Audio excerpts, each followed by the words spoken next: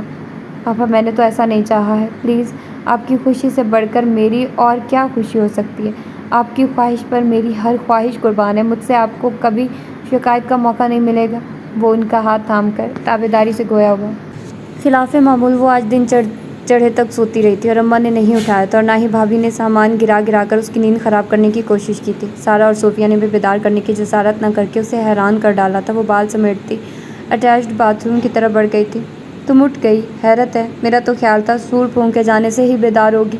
اس کو دیکھ کر صوفیہ بھابھی مسکراتی ہوئی گویا ہوئی۔ دولہا بھائی کی حسین رفاقت نے بھی آپ پر کوئی اثر نہیں ڈالا، اب بھی ایسی خوفناک باتیں کر رہی ہیں؟ وہ ان کے برابر میں بیٹھتی ہوئی مسکرا کر گویا ہوئی۔ ایرج، خالی چائے پینے مت بیٹھ جانا، میں تمہارے لیے انڈا ہاف فرائی کر کے لا رہی ہوں۔ بھابھی کے پیار بھرے انداز پر اس کی آنکھیں حیرت سے پھٹ کر کانوں سے جا لگی تھی۔ یا اللہ، یہ آج سورج غلط سمت سے نکل گیا یا بھابھی کی یادداشت چلی گئی ہے؟ مارے تعجب کے وہ تیز آواز میں کہہ اٹھی تھی۔ جو دل چاہے کہو، میں برا نہیں مانوں گی کہ آج بے حد خوش ہوں۔ بھابھی کی سماعتیں ہمیشہ کی طرح اس کے ارد گرد پھیلی ہوئی تھی۔ خوشی میں آپ اتنی اچھی ہو جاتی ہیں تو میری دعا ہے آپ کی یہ خوشی کبھی ختم نہ ہو۔ ایرج ہنس کر بولی۔ بے فکر رہو، میری یہ خوشی کبھی ختم ہوگی بھی نہیں۔ بھابھی کے معنی خیز انداز میں عجیب طنز تھا۔ وہ اشانیاں چکا کر صوفیہ سے مخاطب ہوئی۔ بجیا، آپ کیا وزیر پیداوار لگ گئی ہیں؟ ملک کی تیزی سے بڑھتی آبادی پر آپ کو ترس نہیں آتا؟ یا آپ نے کوئی منت مانی ہوئی ہے ہر سال آبادی میں اضافہ کرنے کی؟ ہمارے ملک کو صنعتی زرعی ترقیاتی پیداوار کی ضرورت ہے، مگر آپ کے یہاں والی پیداوار نے بیچارے منصوبہ بندی والوں کے سارے پروگرام مٹی میں ملا دیے۔ رحم کیجیے، وہ ان کی طرف دیکھتی ہوئی شرارت سے بولی۔ تو وہ جھمتی ہوئی اپنے گرد چادر درست کرتے ہوئے بولی، یہ تو اللہ کی دین ہے، اس نعمت پر بندے کا اختیار نہیں ہوتا ہے، جو پیدا کرتا ہے وہ پالتا بھی ہے، باقی سب جہالت کی باتیں ہیں۔ اور بنو، تم سے میں اگلے سال پوچھوں گی کہ تم کس طرح اس پیداوار پر قابو پاؤ گی۔ وہ چائے کا کپ اٹھا کر معنی خیز لہجے میں بولی۔ میرے خیال میں شادی کے 2 سال تک تو انجوائے کرنا چاہیے، پھر تو مرتے دم تک عورت بچے پالتی ہے، پہلے اپنے پھر بچوں کے بچے۔ یہ آج آپ کیسی گفتگو کر رہی ہیں؟ اسے عجیب سا احساس ہوا۔ وقت آ گیا ہے، بہت جلد سمجھ جائیں گی، فی الحال تو گھر چھوڑنے اور سسرال جانے کی تیاری کرو۔ بھابھی کھلکھلاتی ہوئی ناشتہ لے آئی تھی۔ ٹرے میں انڈے اور سلائس کے علاوہ کباب پراٹھے بھی تھے۔ واٹ؟ وہ سن بیٹھی رہ گئی، بھابھی کی عنایتیں بے جا نہ تھی۔ ناشتہ کرو، ٹھنڈا ہو جائے گا۔ سارا نے کباب اس کے ہاتھ میں پکڑاتے ہوئے پیار سے کہا۔ اسی دم اماں کی غصے سے بھری آواز آئی، 4 بہنوں کا اکلوتا بھائی، چیونٹیوں بھرا کباب میں ہڈی تو سنی تھی، مگر چیونٹیوں کے تصور نے عجیب طبیعت مقدر کر دی۔ اس نے کباب اس انداز میں رکھا گویا سچ مچ چیونٹیاں وجود پر موجود ہو۔ اماں جان خوشی خوشی کام کریں، میں عمر سے ملا ہوں، وہ اچھا اور نیک لڑکا ہے، صورت و سیرت اخلاق و کردار بہت اچھے ہیں، اور سچ بات تو یہ ہے وہ مالی لحاظ سے ہم سے بہت بہتر ہیں، ارج بہت خوش رہے گی وہاں۔ یہ آواز توقیر بھائی کی تھی، وہ برابر والے کمرے میں بیٹھے انہیں سمجھا رہے تھے، درمیان میں گرے پردے سے صاف آواز یہاں پہنچ رہی تھی۔ عمر کے نام پر اس کے رہس ہے اوسان بھی خطا ہونے لگے، صوفیہ اور سارا کے اصرار کے باوجود اپنے فیوریٹ ناشتے کا ایک لقمہ نہ لے سکی تھی۔ لڑکا کتنا نیک صحیح ہے، صحیح تو اسی چلتر باز ماں کا بیٹا کرے گا تو وہی جو ماں کہے گی، وہ عورت میری پھول سی بچی سے بے گنے بدلے لے گی۔ ایسی بات نہیں ہے، تائی سدھر گئی ہیں۔ ارے کبھی رسی کے بل بھی ختم ہوئے ہیں، کتے کی دم بھی کبھی سیدھی ہوئی ہے۔ سائیکا بھابھی کتے کی دم سے زیادہ ٹیڑھی ہیں، وہ سدھر جائیں کبھی ممکن نہیں ہے۔ ہائے میری پھول سی بچی کا کیا ہوگا؟ اماں بولتے ہوئے اس طرف چلی آئی تھی جہاں ارج گمسم سی بیٹھی تھی، اور ان پر نگاہ پڑتے ہی اس کے آنسو بے آواز گرنے لگے تھے۔ صوفیہ اپنے میاں کو فون کرو اور بہنوئی کو بھی، دونوں کو رات کے کھانے پر بلاؤ اور کہہ دینا ان سے ارج کی شادی کے لیے مشورہ کرنا، ورنہ کل تو یہی جوتا سر پر پڑے گا کہ اتنے اہم موقع پر ان سے رائے بھی نہ لی گئی۔ یہاں تو تمہارے باپ نے ایک دن بھی نہیں دیا، سمجھ میں نہیں آتا کس کو بلائیں کس کو چھوڑیں، رشتے دار ہماری مجبوری کیا سمجھیں گے، فون پر بلاوے دے کر بھی ہزاروں گلے شکوے ہی سننے ہیں۔ وہ دانستہ ارج سے نگاہیں چرا کر مصروف سے انداز میں گویا ہوئی۔ اماں گھر ہم سنبھال لیں گے، آپ بھابھی کو لے کر بلاوے دینے چلی جائیے، اور اس سادہ سی تقریب میں دامادوں کا کیا کام؟ سارا نے کہا۔ لگتا ہے باپ کی طرح تمہاری عقل بھی گھاس چرنے گئی ہے، ہر کام میں دامادوں کو سر آنکھوں پر بٹھایا ہے، ہر کام میں ان سے مشورے لیے ہیں، جبھی آج ان کی نظروں میں ہماری عزت ہے، ورنہ یہ جو داماد ہوتے ہیں بڑی بدلحاظ مخلوق ہیں، ذرا بھی ان کے معاملے میں کمی بیشی رہ جائے سارے ادب و آداب بھلا کر طوطے کی طرح آنکھیں بدل لیتے ہیں، خصوصاً سالے و سالی کی شادیوں میں ان کو اپنے جوہر دکھانے کا موقع ملتا ہے، مگر میں ایسا کوئی موقع دینا نہیں چاہتی۔ مائیوں کے پیلے غرارہ سوٹ میں اس کا نوخیز حسن سوگوار سا دلکش لگ رہا تھا، مسلسل گریہ زاری سے آنکھیں اور چہرہ سرخ ہو رہے تھے۔ حسب روایت 7 دن قبل اسے مائیوں بٹھایا گیا تھا، گھر میں مہمان ڈیرے ڈالے ہوئے تھے، جس انداز میں اور جن لوگوں سے وہ وابستہ کی جا رہی تھی، ان احساسات نے اس کی ساری شوخیوں مسرتوں کو نگل لیا تھا۔ بچپن سے اب تک اماں کی تائی اور ان کی بیٹیوں کے بارے میں اتنا کچھ سنتی آئی تھی کہ اسے یقین تھا وہ ان کے لیے قابل قبول نہ ہوگی۔ اگر عمر سے ملاقات اس بدتمیزی و سراسر جاہلانہ انداز میں نہ ہوئی ہوتی تو وہ اس کے حوالے سے کسی خوش آئند خیال یا توقع کی امید رکھ سکتی تھی، مگر وہاں بھی اس نے بھابھی کو نیچا دکھانے کے چکر میں اپنے پیر پر نہیں مستقبل پر کلہاڑی ماری تھی۔ اپیا مجھے نہیں کھانی یہ مرغن غذائیں، میں دال چاول کھاؤں گی۔ وہ چکن اور مٹن سے تیار کی گئی ڈشز کو دیکھ کر منہ بنا کر کہنے لگی۔ کھاؤ اور جان بناؤ۔ تائی جان کی ہائٹ دیکھی ہے تم نے؟ کیا ہائٹ ہے ان کی، ان سے مقابلے کے لیے تیار کر رہے ہیں تم کو۔ صوفیہ بجیا اپنے تھل تھل جسم کے ساتھ کہہ کے لگانے لگی تو وہ بے دلی سے مسکرا دی تھی۔ مائیوں، اپٹن و مہندی کی رسموں کے دوران تائی اور ان کی بیٹیوں کے سرد رویے رکھے پھیکے رویے اس نے جھکے سر کے باوجود محسوس کر لیے تھے، اور آگے کی راہ کتنی پرخار و کٹھن ہوگی اس کا ادراک اسے متوج کر گیا تھا۔ عمر کے حوالے سے کوئی خوبصورت تصور ابھرنے سے قبل ہی وہ ملاقات یاد آ جاتی، اور وہ سوچتی اس کی انسلٹ کر کے وہ نہ بھول سکی تو وہ اپنی انسلٹ کس طرح بھول سکتا ہے، شاید بدلہ لینے کے لیے حامی بھری ہو۔ انہی خوف و اندیشوں میں گھر گھرے شادی کا دن بھی آ پہنچا تھا۔ بڑے بھائی اور بھابھی بچوں کے ایگزامز کے باعث نہ آ سکے تھے، مگر فون پر ان کا رابطہ بدستور قائم تھا۔ وہ خواہش کے باوجود بڑی بھابھی سے اپنے خدشوں وسوسوں کا اظہار نہ کر سکی تھی۔ بارات آ چکی تھی، نکاح بھی ہو چکا تھا، ڈنر کے بعد اب رخصتی کی تیاری تھی۔ دلہنوں کی روایتی سرخ لہنگے، سوٹ، زیورات و میک اپ میں اس کا سحر انگیز حسن دہک اٹھا تھا۔ اس کی دوستوں کو دلہا بہت پسند آیا تھا، اس کی چارمنگ پرسنالٹی و آئیڈیل فگر کی وہ تعریف کر رہی تھی، اور ساتھ ہی انہیں اس بات پر حیرانی تھی کہ اس کی ساس و نندوں میں سے کوئی بھی اس کے قریب نہ آیا تھا۔ جواباً وہ چپ رہی تھی۔ صوفیہ اور سارا اس کے پاس رخصتی سے کچھ دیر قبل آئی تھی، اس کی دوستوں کو باہر بھیج دیا تھا جہاں دلہا کو سلامی دی جا رہی تھی۔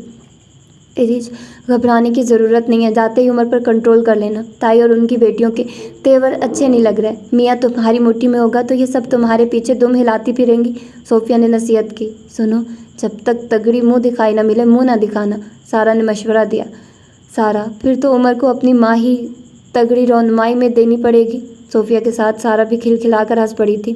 کیا ہو رہا ہے یہاں؟ شیرین بھابھی ارج کو تیکھی نگاہوں سے دیکھتے ہوئے خوشگوار موڈ میں بولی۔ بھابھی ہم ارج کو سمجھا رہے ہیں، جا کے گوری میکے کے لاج رکھنا، ہر ظلم و ستم ساس نندوں کے سہنا مگر اف نہ کرنا، سارا نے سیاسی جواب دیا۔ ہاں، اپنی زبان کو قابو میں رکھنا۔ میں نے سنا ہے عمر غصے کے تیز ہے اور ماں بہنوں سے بہت اٹیچڈ ہیں۔ ان کے خلاف ایک لفظ برداشت کرنے کا روادار نہیں ہے۔ بظاہر ان کا لہجہ شیریں و اپنائیت سے پر تھا، مگر وہ سمجھ چکی تھی کہ وہ اپنی تسکین کے لیے عمر اور اس کے گھر والوں کے بارے میں مکمل معلومات حاصل کر چکی ہیں۔ جبھی ان کے اوصاف انہیں گنوا رہی تھی اور اس کا دل اندر ہی اندر بیٹھنے لگا۔ بھابھی کی معلومات کبھی غلط نہیں ہو سکتی تھی، اور پھر جس طرح بڑھ چڑھ کر حصہ لے رہی تھی اپنے ماموں زاد کے پرپوزل کے انکار کے باوجود، وجہ اسے اب سمجھ میں آئی تھی۔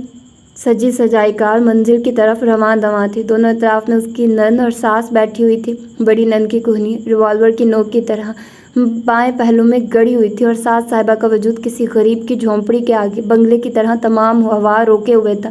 ساس کے حکم پر اس کا لمبا گھونگھٹ نکال دیا گیا تھا۔ اس میں اس کا دم گھٹنے لگا تھا، مگر وہ خاموشی سے برداشت کرنے پر مجبور تھی۔ کار گدھا گاڑی کی رفتار سے کیوں چلا رہے ہو؟ اس لڑکی نے میرا دم گھونٹ کے رکھ دیا، مجھ سے صحیح سے سانس بھی نہیں لیا جا رہا۔ سائقہ اپنے بھانجے رافع سے مخاطب ہوئی جو کار ڈرائیو کر رہا تھا۔ سانس تو بیچاری بھابھی کا آپ نے روکا ہوا، ذرا گھونگھٹ ہی ان کا سرکا دیجیے۔ اس ماڈرن دور میں کون ایسے فرشی گھونگھٹ نکالتا ہے؟ بلکہ اب تو سرے سے دلہنوں کے چہرے پر گھونگھٹ ہی نہیں ہوتا۔ رافع بچپن سے ان سب سے کلوز تھا۔ عمر کے امریکہ جانے کے بعد سائقہ نے اسے اپنے پاس رکھ لیا تھا۔ وہ جب سے ہی ان میں سگے بیٹے و بھائی کی طرح گھل مل گیا تھا۔ اب جاب اور گھر کی ذمہ داریوں کے باعث وہ مستقل تو یہاں نہیں رہ پاتا تھا، مگر وقت ملتے ہی آ جاتا تھا۔ وہ آرام سے بولا، یہ سب بے حیا لوگوں کی بے حیائی ہوتی ہے، ہمارے ہاں ایسا نہیں ہوتا۔ پڑھ لکھ کر شرم و حیا تو جیسے فروخت کر دیا۔ ماں اور بڑے بھائی کے سامنے کیسی بے شرمی کی بات کر رہا ہے؟ ساریہ خواہ ہی طیش میں آئی تھی۔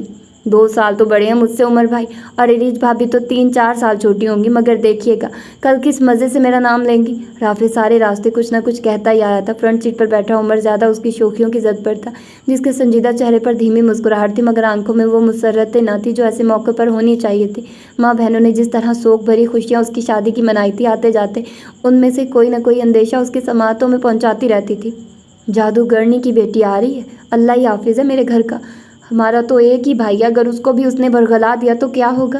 میں نے سنا ہے جتنی خوبصورت ہے اتنی ہی بد مزاج و زبان دراز ہے، اور جھگڑالو تو اتنی ہے کہ اپنی بھابھی کو سکون سے نہیں رہنے دیتی۔ ہائے ہائے، آگ لگے ایسی خوبصورتی کو جہاں تمیز و آداب نہیں۔ بھائی کو ذرا ڈھیل نہیں دینی چاہیے تو سب ٹھیک رہے گا۔ ان کے تمام اندیشیوں وسوسوں سے نہ سہی، مگر ماں بہنوں کی ان باتوں سے وہ اتفاق کرتا تھا کہ اس کی ہونے والی شریک حیات بد زبان، بدتمیز و جھگڑالو ہے۔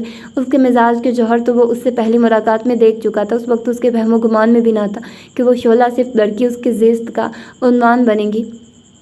عمر بیٹے کیا سو گئے؟ کار سے تو اترو، گھر آ گیا ہے۔ سائقہ بیگم کی آواز پر وہ ہڑبڑا کر سوچوں سے نکلا تھا۔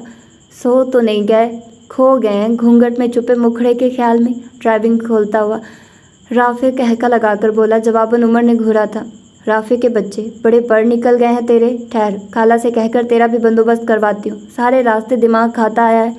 قسم سے آپی، میں اور میرے ہونے والے بچے بھی آپ کو دعائیں دیں گے۔ مما کو تو چاند سی بہو لانے، گلاب سے پوتے کھلانے کا شوق ہی نہیں ہے۔ رافع اپنے پروں پر پانی پڑنے دینے والا نہ تھا۔ توبہ، شادی کے لیے کیسے مرے جا رہے ہو، مگر منہ دھو رکھو، جب تک بڑی بہنوں کی شادی نہیں ہو جاتی تمہارا نمبر نہیں آئے گا۔ ماریا ماں کے ساتھ اندر جاتے ہوئے اسے چڑھانے لگی تھی۔ عمر بھائی، بھابھی کو اٹھائیے اور چلیے۔ وہ کچھ فاصلے پر کھڑے عمر سے مخاطب ہوا۔ اس نے ایرج کو سہارا دے رکھا تھا، کیونکہ بھاری بھرکم لہنگے کو سنبھالنے کی ناکام کوشش میں وہ ڈگمگا رہی تھی۔ وہ مضبوطی سے اسے سہارا دیے ہوئے تھا۔ حالانکہ اس وقت یہ کام نندوں اور بھابھیوں کو آتا ہے، مگر ان میں سے کوئی بھی قریب نہ تھا۔ گھر مہمانوں سے بھرا ہوا تھا، ہنسی مذاق قہقہوں سے فضا زعفران زار بنی ہوئی تھی۔ وہ سب سائقہ کے مہکے سے تعلق رکھتے تھے اور ان کی ناپسندیدگی سے واقف تھے، اس لیے کوئی قریب نہ آیا تھا۔ عمر بھائی، کیا سوچ رہے ہیں آپ؟ خالہ جانی نے بھابھی کا برائڈل سوٹ اپنے ویٹ کے مطابق بنوا لیا ہے، بھابھی سے سنبھالا نہیں جا رہا، آپ اٹھائیے ان کو اور اندر چلے۔ رافع کو بھی دلہن سے لاتلکی پسند نہ آئی تھی۔ اسی دم شفیق صاحب وہاں چلے آئے تھے۔ چلو بیٹا، دلہن کو اٹھا کر اندر لے چلو۔ وہ آ کر عمر سے گویا ہوئے، ساتھ ان کے چاروں بیٹیاں تھیں۔ ان کے چہروں کے تناؤ بتا رہے تھے وہ آئی نہیں، زبردستی لائی گئی ہیں۔ یقیناً شفیق صاحب ڈانٹ ڈپٹ کر لائے ہیں۔ سائقہ بیگم ڈانٹ ڈپٹ کے باوجود نہ آئی تھی، بقول ان کے اپنی تباہی کے سامان کو وہ خود اپنے ہاتھوں اندر نہیں لا سکتی۔ وہ چاروں لا تعلق کھڑی تھی۔ باپ کے حکم پر عمر نروس ہو گیا تھا، رافع کے مذاق کو اگنور کرتا رہا تھا۔ اتنے لوگوں کی موجودگی میں وہ اسے ہاتھ لگانے سے ہی بوکھلاہٹ کا شکار تھا، کجا کہ اسے گود میں اٹھانا۔ اس کی طبیعت بچپن سے ہی سنجیدہ، خاموش اور پروقار تھی۔ وہ کسی سے جلد فری نہیں ہوتا تھا۔ وہ بے حد احساس و تنہائی کا پسند تھا۔ جو لوگ اسے قریب سے نہ جانتے تھے وہ اسے اکڑو مغرور سمجھتے تھے۔ کیا سوچ رہے ہو؟ اٹھا لو یار، اٹھا لو گے؟